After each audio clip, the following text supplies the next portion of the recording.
Welcome to the Real News Network. I'm Dharna Noor, joining you from Baltimore. On Wednesday, President Trump tweeted an Emerson College poll that showed 53% of their participants believe the media is not truthful. This compares to 48% of the poll's participants who believe that Trump isn't truthful. The poll comes on the heels of a week-long dispute with the media, which began when Trump said last Monday that the media have not reported on terror attacks.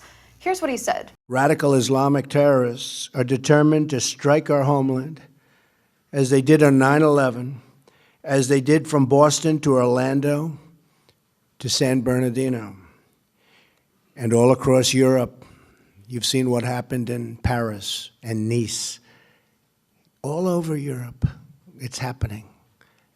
It's gotten to a point where it's not even being reported. And in many cases, the very, very dishonest press doesn't want to report it. The White House followed up the next day with a list of 78 terror attacks between September 2014 and December 2016 that, quote, have not received the media attention they deserved.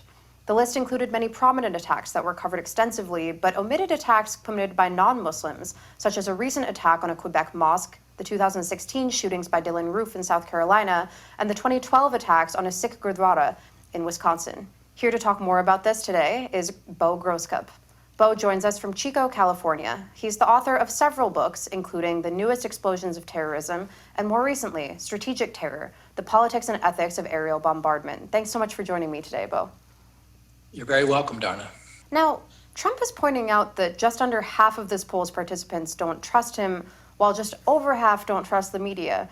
You'd think that the real news story probably should be that so many folks trust neither their media nor the president. What do you make of these high levels of mistrust that we're seeing? Well, coming with the Trump situation, I would say that, he has a strong record of exaggeration and outright misspeaking. And I think people are very much caught on to that, even early in his administration. On the other hand, the corporate media is very biased, and I think people understand that a lot of what they cover is political in nature. That is to say, to satisfy their corporate agenda, because they are part of corporate America. And so I think in general that the suspicions or the notion that they can't be trusted depends on what they can be trusted with. Can they be trusted with giving the American public the news as news rather than news as entertainment? The answer, I think, has proven to be no. And what strategy do you think that Trump is pursuing here by attacking the media's coverage of what he calls terrorism? Well, he understands to some degree the politics of terrorism in the sense that fear is a very effective motivating factor to mobilize people behind your agenda.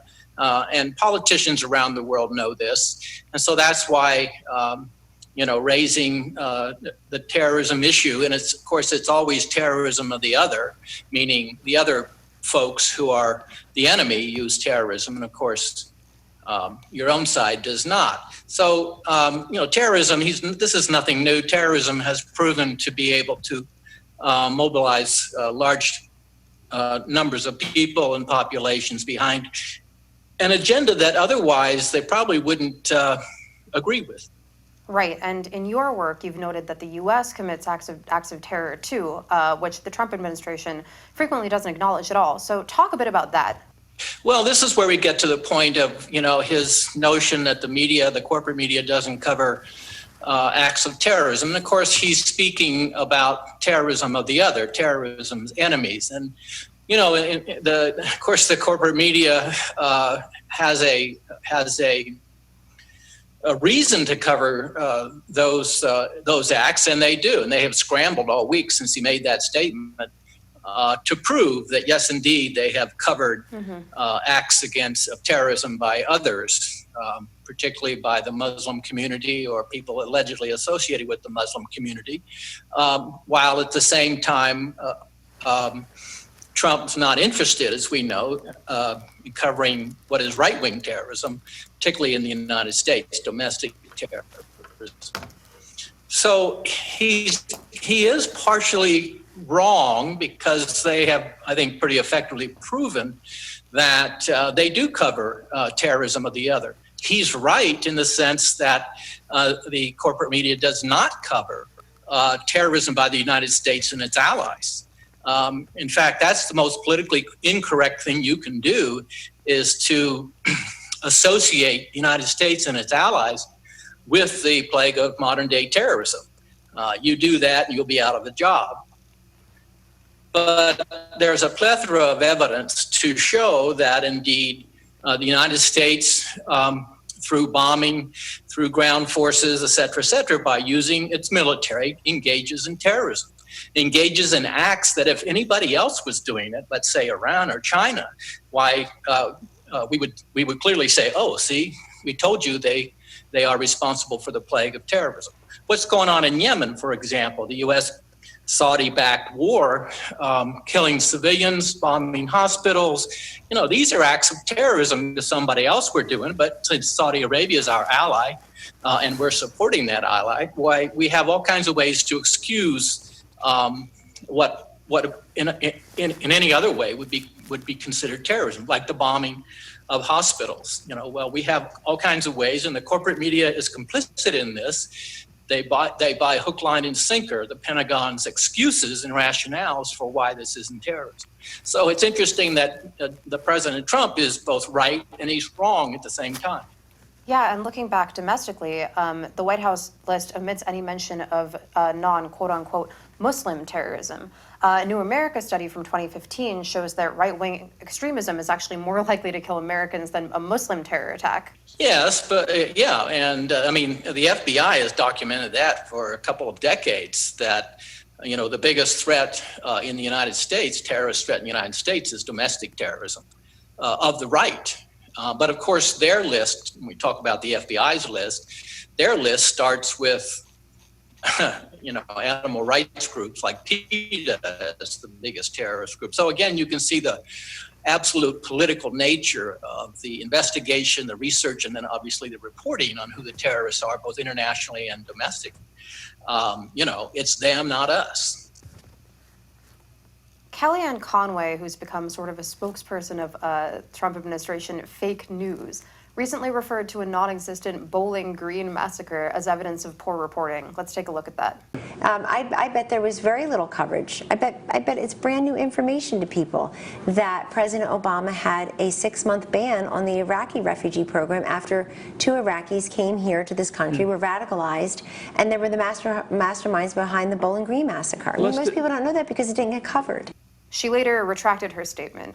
And then more recently, Sean Spicer has been referring to this terrorist attack in Atlanta. But what do we say to the family that loses somebody of a terrorist, to whether it's Atlanta or too many of these cases that have happened, whether you're talking about San Bernardino, Atlanta. But I don't think you have to look any farther than the families of the Boston Marathon in Atlanta. Sean Spicer claims he, quote, obviously meant Orlando.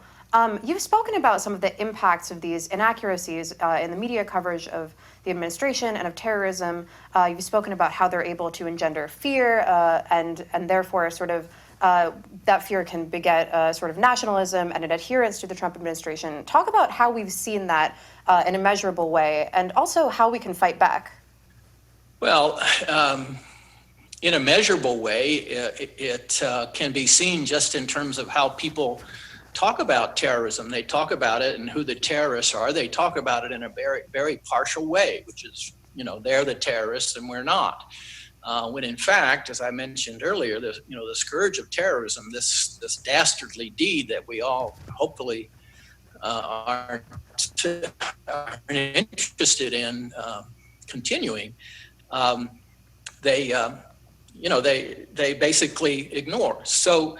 In policy-wise, I mean, we've institutionalized what we call the terrorism industry, which is basically where people who study it and research it are getting paid big bucks and go on television and tell us who the terrorists are and who they aren't. And more importantly, in terms of policy, there's strong evidence, and you see this every day in the discussions, that in terms of dealing with the issue of terrorism, there's an accepted notion that there's a security fix to terrorism. And so all we have to do is really, and this is really what Trump is saying with the Muslim ban, all we have to do is lock down the society, convince people that the threat is so great that they have to give up some, if not most, of their civil liberties, and the terrorist threat will be diminished or indeed disappear. Well, okay, but you got yourself a lockdown society, so you basically destroyed the very democratic society that you allegedly relish. At the same time, you maybe diminished the terrorism threat. My point is, there's no security fix to terrorism. You can bomb as many cities as you want to, and you're only going to, and the CIA has documented this for years, you're only going to enrage. You're only going to create a recruiting tool for people who are seeking revenge. Revenge isn't a one-way street. It's a two-way street. And that's a real problem that people don't want to recognize. Revenge causes revenge, causes revenge. Violence causes violence. But this notion in terms of policy that there's a security fix to terrorism is just a bogus idea. Beau Grosscup is the author of the new book, Strategic Terror, The Politics and Ethics of Aerial Bombardment. Beau, thank you so much for joining us today, and we hope to catch up with you again soon.